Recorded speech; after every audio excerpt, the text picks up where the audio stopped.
Eu sou Mário Persona e essas são as respostas que eu dei aos que me perguntaram sobre a Bíblia. Tem um versículo em Isaías 45, versículo 7, que muitas vezes confunde as pessoas. Eu já vi irmãos assim, com maior dúvida em cima desse versículo, mas como é que pode? O que é isso, né? Deus é o criador do mal? Eu pensei que Satanás que fosse o criador do mal, do pecado, da coisa. Então, Isaías 45, 7 está escrito assim: Eu formo a luz e crio as trevas. A outra versão vai falar a mesma coisa, e crio as trevas. Eu faço a paz e crio o mal. Eu, o Senhor... Oi? Na atualizada fala: Eu faço a paz e crio o mal, né? Na corrigida também, eu faço a paz e crio o mal. Eu, o Senhor, faço todas essas coisas. Na versão do Darby também, eu formo a luz e crio...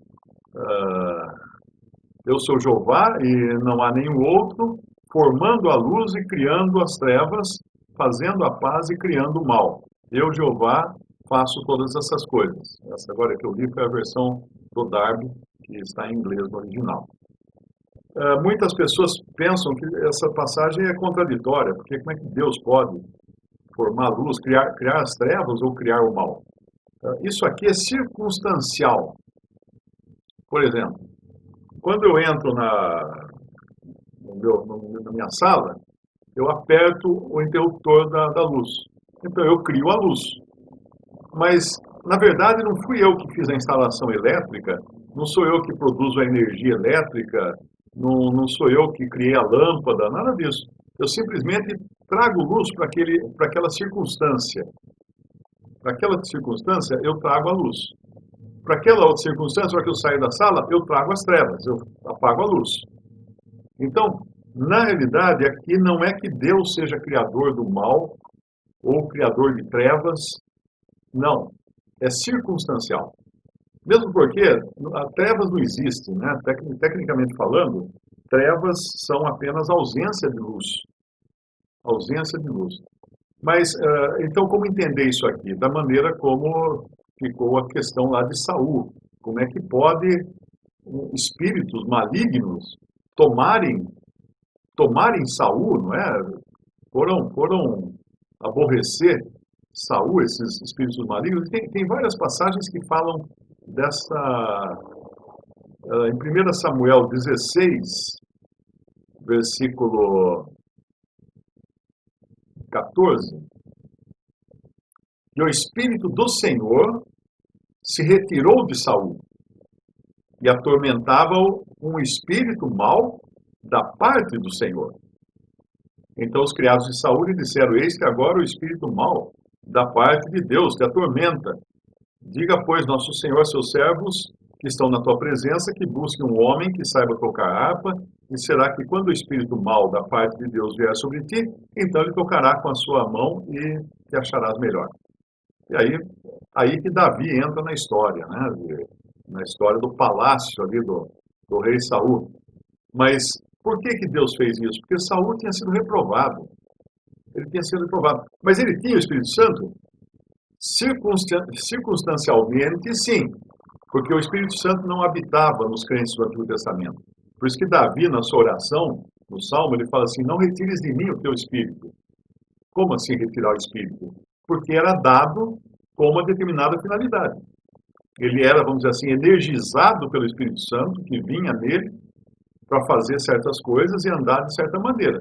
Mas, no momento em que deixava de andar em obediência ao Senhor, ele podia perder esse Espírito Santo. O Espírito Santo não habitava na terra na época.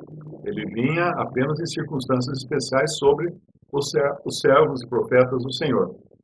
E aqui, o Espírito Santo se retira de Saul e entra nele quem? Um espírito mau. Mandado por quem? Pelo Senhor. Mas o Senhor manda o espírito mau? Manda, claro. Uma coisa que muita gente não entende é o seguinte: mesmo com a queda de Satanás, e quando eu falo queda de Satanás, por favor, não Não me escreva depois falando assim, Satanás já caiu do céu. Não. Queda é uma coisa, é queda de posição. Quando a ex-presidente Dilma caiu, né, no governo, quando ela foi derrubada do governo, vamos dizer assim, né, isso não significa que ela levou um escorregão e caiu sentada no chão. Não. E também não significa que ela teve que ser expulsa de Brasília. Também não. Ela podia continuar morando em Brasília, acho que até continuou, não tenho certeza.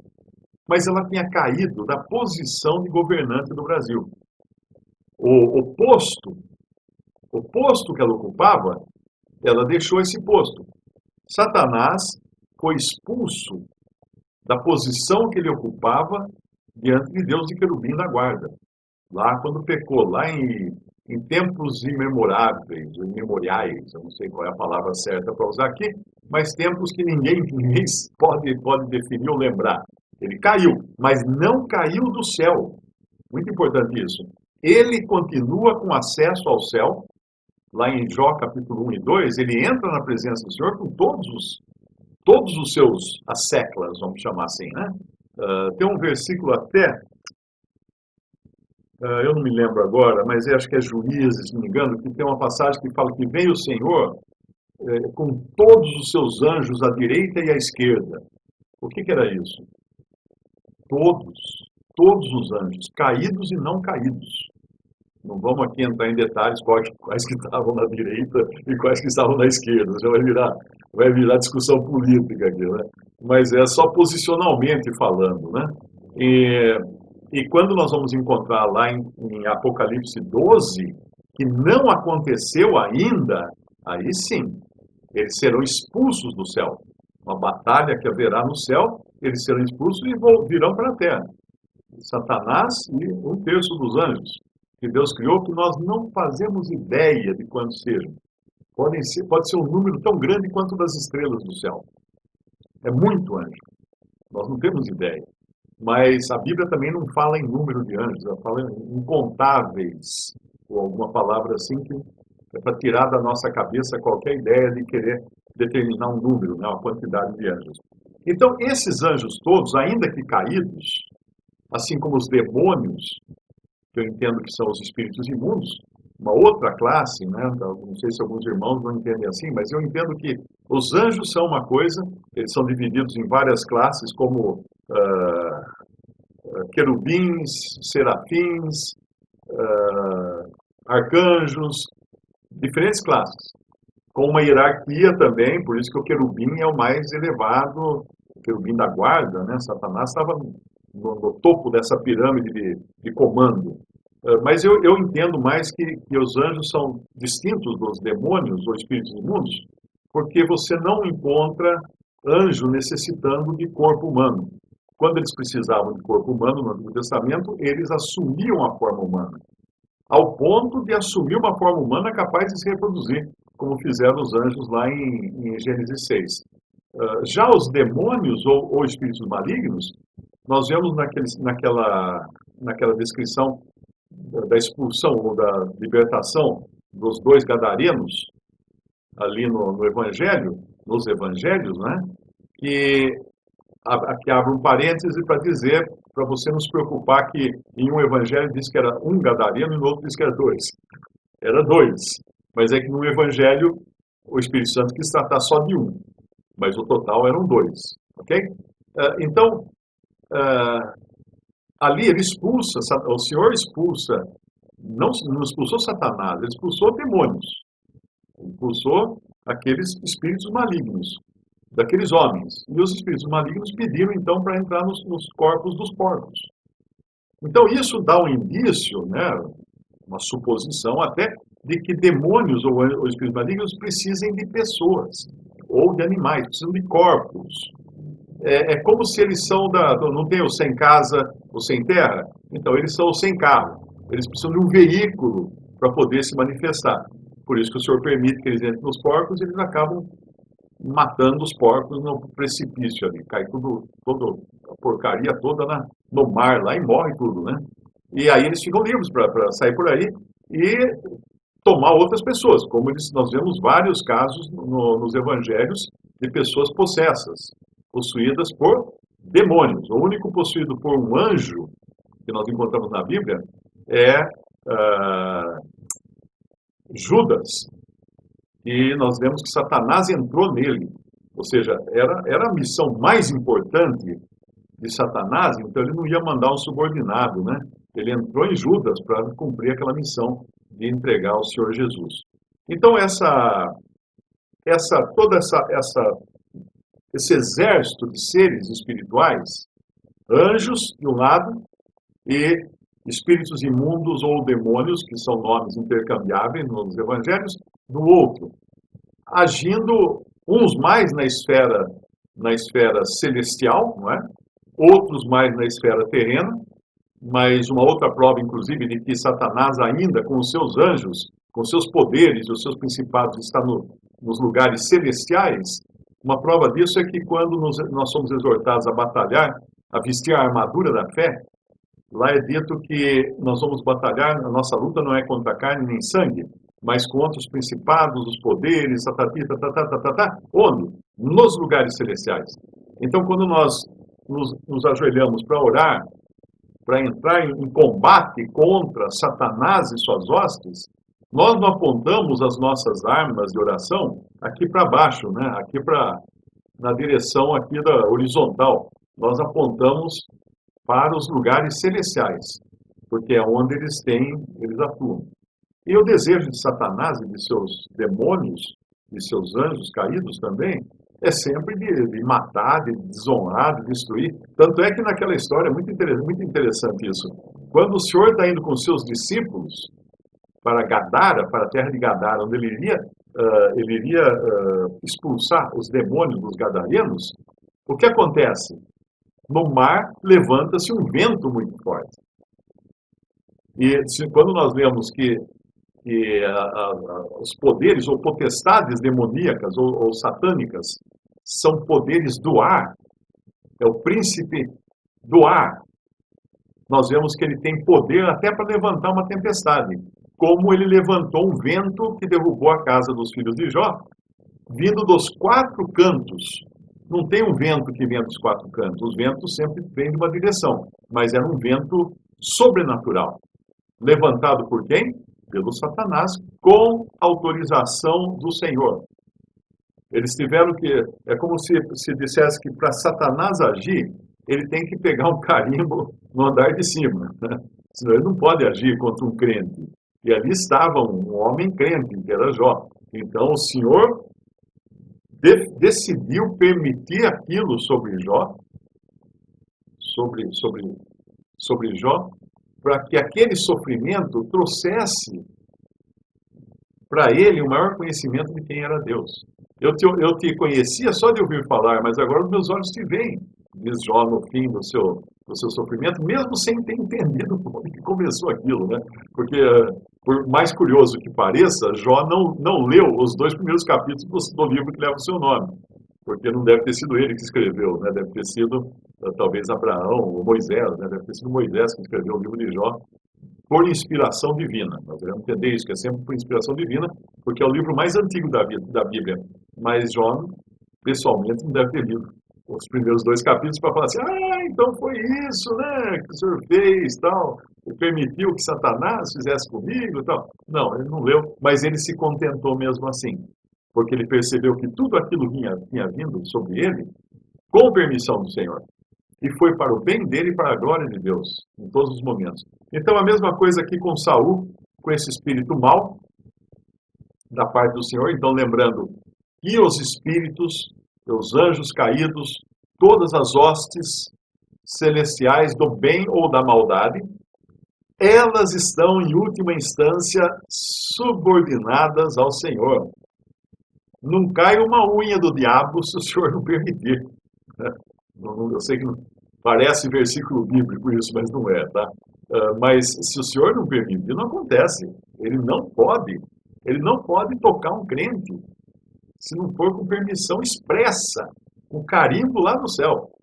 E aqui em 1 Samuel 16:14, nós vemos isso acontecer com Saul. E também depois continua a história aqui, né, falando sempre de Saul e desse espírito imundo. E lá no capítulo 18,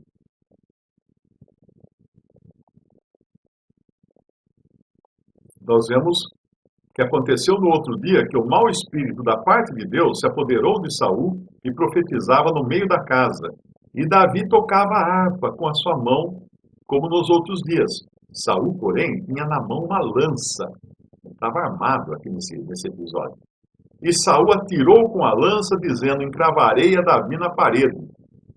Porém, Davi se desviou dele por 2 vezes. E temia Saul a Davi, porque o Senhor era com ele, e se tinha retirado de Saul. Olha que triste, que situação triste é essa. Por isso Saul o desviou de si e o pôs por capitão de 1000 e saía e entrava dentro do povo. E Davi se conduzia com prudência em todos os seus caminhos e o Senhor era com ele. Veja que tudo acontecia, né? Ele sofre esse atentado, mas no fim foi para bem dele também. Ele acaba ficando longe de Saul e também comandando exércitos e ganhando, vencendo as guerras e mostrando o seu valor ali, porque era o Senhor com ele, não é porque ele era um cara forte e valente. Veja, lembre-se sempre que ele era o mais minguadinho da casa de Jessé. Ele era aquele que até esqueceram de chamar na hora que Samuel foi lá para ungir o escolhido de Deus. E, tem mais um, tem lá um lá, mas isso aí não vai dar nada, né? É um rapazinho muito novinho, muito fraquinho. Então, ninguém estava pondo muita... As apostas não estavam nele, né? E lá em 1 Samuel 19 vai aparecer outra vez, falando de uma tentativa de Saul. Eu não sei se é a mesma tentativa ou é outra ocasião que ele tenta matar Davi. E Saul e Davi precisam então fugir da presença de Saul. Então, quando nós passamos para o Novo Testamento, tudo isso, nós, quando cremos em Cristo, somos selados com o Espírito. E esse selo do Espírito Santo no crente, ele é feito com uma cola que não sai. Já tentou tirar rótulo de alguns vidros?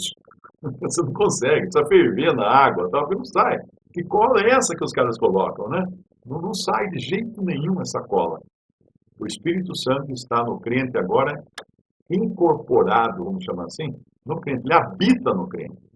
É uma casa que veio morar um inquilino. Você tem uma casa que você, de repente, foi salvo por Cristo, o sangue de Cristo purificou você, você foi lavado pelo sangue do Cordeiro, está purificado, porque não poderia ser diferente, o Espírito Santo não iria viver dentro de uma pessoa, a menos que ela tivesse sido purificada.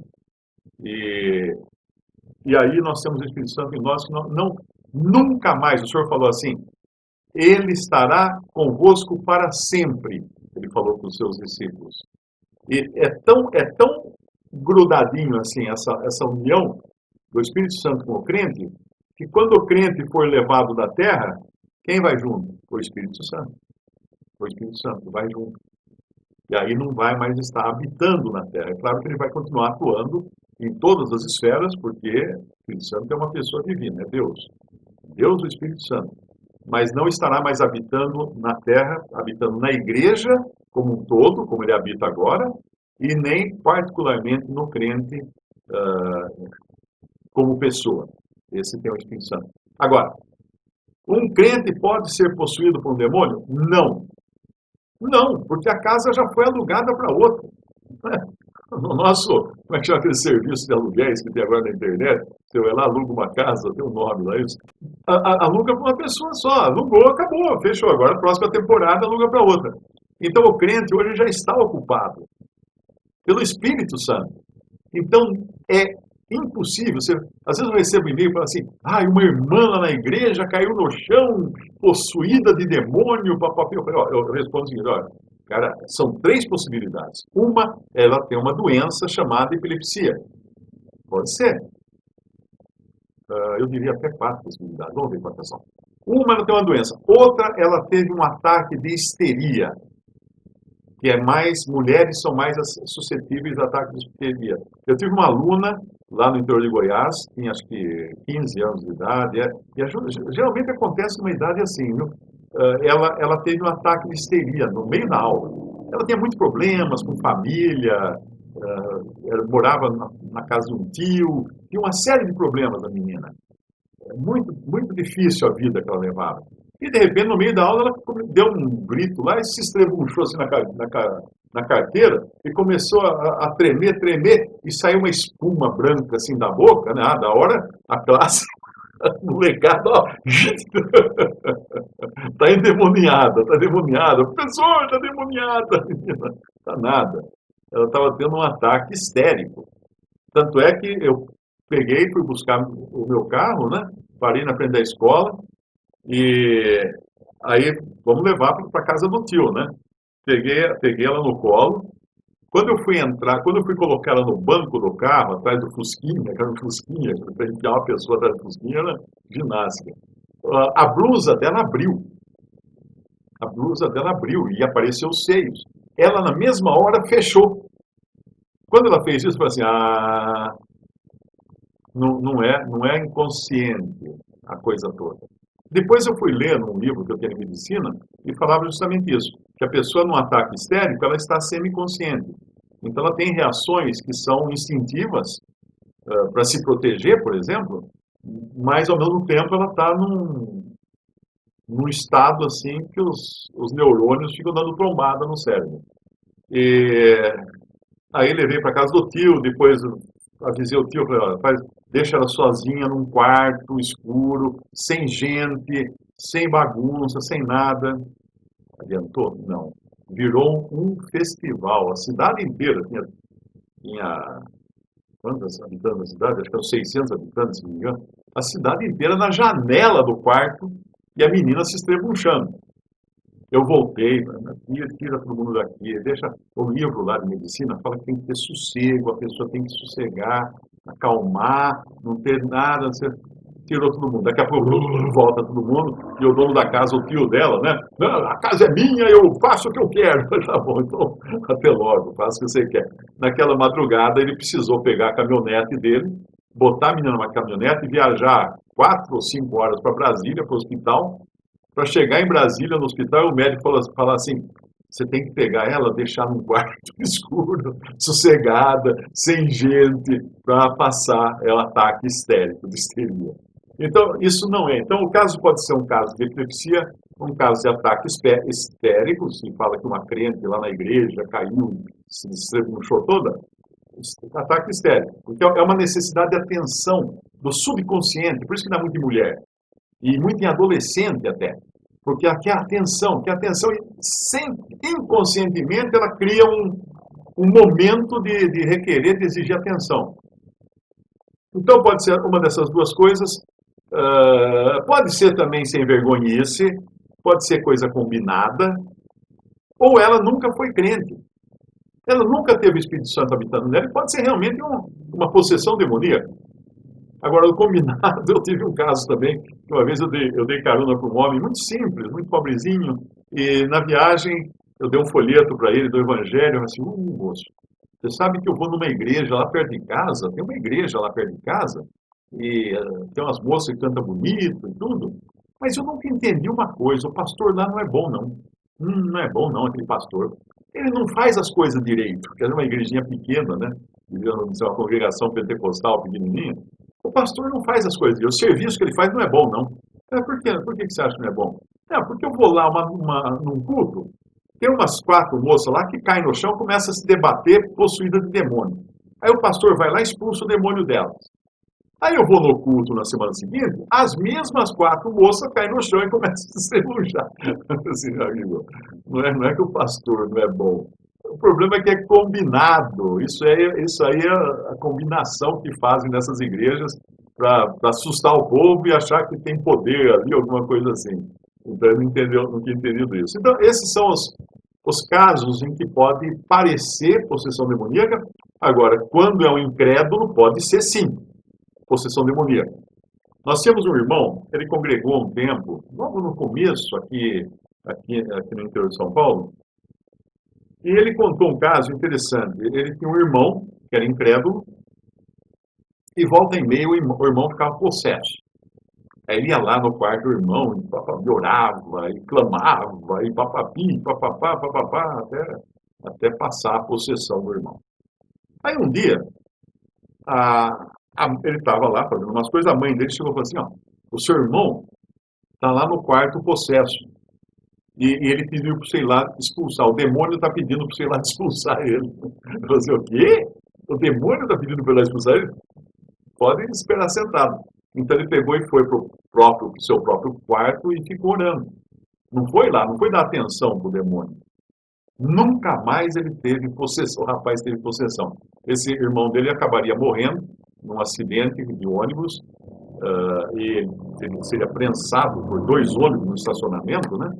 E enquanto ele ainda estava vivo ali, preso, esse irmão que congregava conosco anos atrás, chegou a ir lá e até conversar com ele, e ele creu no Senhor Jesus, aí naquela situação já em vias de morrer, né? Eles não podiam tirar os ônibus, porque senão estava hemorragia interna nele, os ônibus estavam segurando ainda todos os ferimentos internos dele.